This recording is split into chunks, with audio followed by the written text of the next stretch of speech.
살다가 숨통이 쪼여질 만한 그런 일들이 많죠.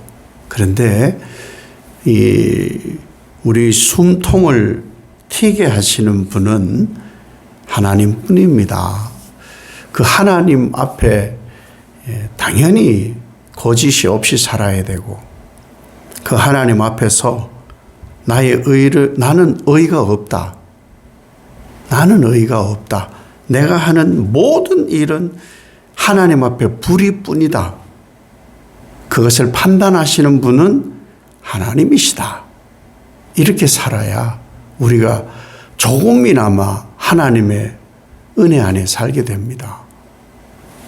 이 표제에 시가욘이라고 되어 있는데 성경 전체에 이 단어는 여기 하나뿐입니다. 이 시가욘. 이게 노래의 어떤 가락인데 심장이 터질 것 같은 격한 감정으로 노래하다. 이게 시가욘이에요.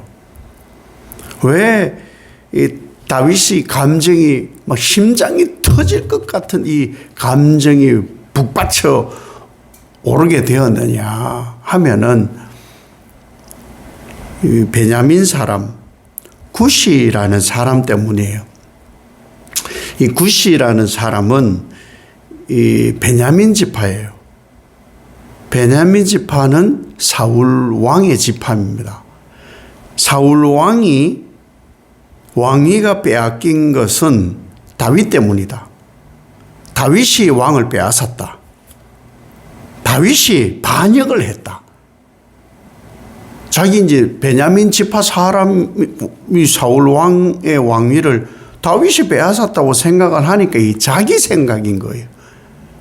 그러니까 이 구시가 입에 담지 못할 막 험한 그런 말들을 다 동원해가지고 다윗을 막 비난하는 거예요. 따라다니면서 비난하고 뭐 사람을 동원해서 비난하고 그런 일이 생겨난다면 감정이 터질 수밖에 없죠. 심장이 터질 것 같은 그런 상태가 지금 이 다윗인 거예요. 그래서 지금 시작을 다윗이 하나님께 피하오니, 이 피하다가 하사라는 이 피하다 단어는 바위 틈새에 내 몸을 숨기다예요. 바위 틈새에 뭐 안전하다 그것보다도 우선은 자기가 거기 피할 수밖에 없는 유일한 곳이기 때문에 거기 바위 틈새에 폭풍이라도 잠깐 피해야 되니까 거기 이렇게 숨어 있는 거예요. 다윗의 표현을 보면은 대적들이 자기를 찢고 물어 뜯는다.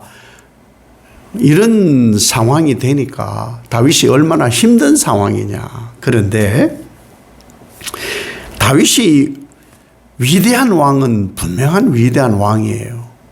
왜 위대한 왕이냐?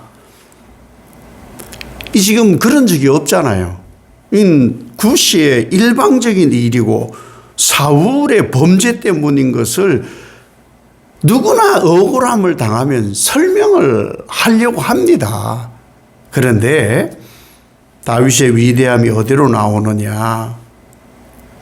하나님께 가는 거예요. 하나님.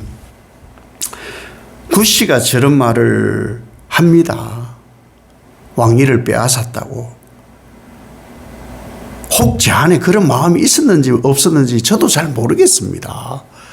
그러나 실제 반역이고 왕위를 빼앗을 마음이 있었던 없었던 자리가 이렇게 바뀌어져서 구시가 저렇게 비난을 하는데 하나님이 심판하십시오. 목숨 건 거예요. 억울하면 의로운 일이든 의롭지 않은 일이든 우리는 하나님의 심판에 맡기면 되는 거예요.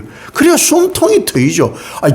죽을 죄를 졌으면 죽으면 되고 벌 받을 짓을 했으면 벌 받으면 되고, 그렇지 않고 하나님의 의로움이 나타나게 할 거면 하나님께 심판을 맡기면 되는 거예요. 근데 우리가 이걸 판단을 하는 거예요. 아니라 이거예요. 지금 다윗이 아는 건 뭐냐? 하나님이 심판하십시오. 나는 하나님을 신뢰합니다. 하나님 처분에 맡깁니다. 이럴 수 있는 것은 가장 강력한 무죄 선언이죠. 하나님을 신뢰하니까 자기의 무죄가 분명하기 때문에 숨길 것이 없으니까. 그렇다고 이 다윗이 내가 이 정도 하면은 내가 좀 의로워 보이겠다. 전혀 그런 마음으로 하는 것이 아니에요. 다윗을 가장 잘 아시는 분이 하나님이시니까. 그래서 하나님께 심판을 맡겨버리는 거예요. 혹시 있을 진짜 굿씨가 저렇게 말하는 것처럼 왕위를 내가 찬탈할 마음이 있었다. 그것까지도 하나님 심판하시고. 억울한 것이 있다면 하나님의 의로우심으로 해결해 주실 것이다. 굿씨를 상대하는 게 아니에요. 하나님 앞에 자기의 모든 의를 내어놓는 거죠. 이 모습이 다윗 이 모습이 예수님 모습이잖아요. 예수님은 버림받았죠. 이유 없는 고통을 당하죠. 신문을 받죠. 하나님의 의임에도 불구하고 정죄를 당하지요. 그래서 죽음에까지 가는 거예요. 근데 이것을 가장 잘 아는 예수님이 얘기하기보다 가장 잘 곁에서 본 사람이 누구냐? 베드로예요. 베드로전서 2장 22절 23절에 보면은 예수님은 죄가 없다. 예수님은 죄가 없는 분이다. 거짓도 없는 분이다. 욕을 당하는데 욕으로 그것을 받지 않으셨다.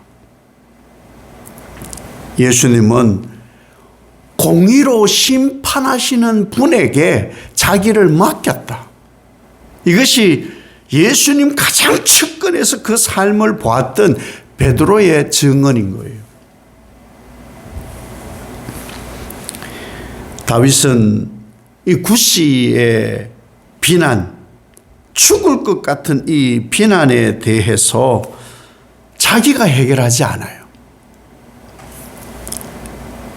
하나님, 모든 것을 공의롭게 행하시는 하나님, 그 하나님의 의에 맡기는 거예요. 죄가 있으면 죽이시고 억울한 일이면 하나님이 해결하옵소서. 근데 이 상황은 평안한 거 아니잖아요. 심장이 터질 것 같은 막 감정이 격해 있는 그런 상황인데, 그런데 이 일이 끝나는 시편의 마지막에는 어떻게 끝나느냐? 감사와 찬양으로 이 시가 끝나고 있어요. 하나님께서 억울함을 풀어주었다. 굿씨, 너 잘못했어. 이런 내용은 전혀 없습니다. 상황에 변함이 있었다 없었다가 아니라 다윗은 하나님께 그 격한 감정을 노래하는 것만으로도 의로우신 하나님을 신뢰하기에 감사와 찬송을 하나님께 드릴 수가 있었습니다. 우리가 살아가는 만사의 모든 일에 의로 행하셔요. 하나님은 의로 죽일 일은 죽일 것이고 벌할 일은 벌할 것이고, 그리고 용서하실 일은 용서하실 것이고, 살릴 일은 살리실 거예요. 이 모든 일에 의로우신 하나님이 하시면 우리 숨통은 트여요. 그 하나님께 모든 것을 맡기고 믿고 살아가면 하나님의 의에 감사와 찬송이 우리 입에서 고백되어집니다. 이런 삶을 오늘 하루도 풍성히 풍성하게 사시기를 예수님 이름으로 축복합니다.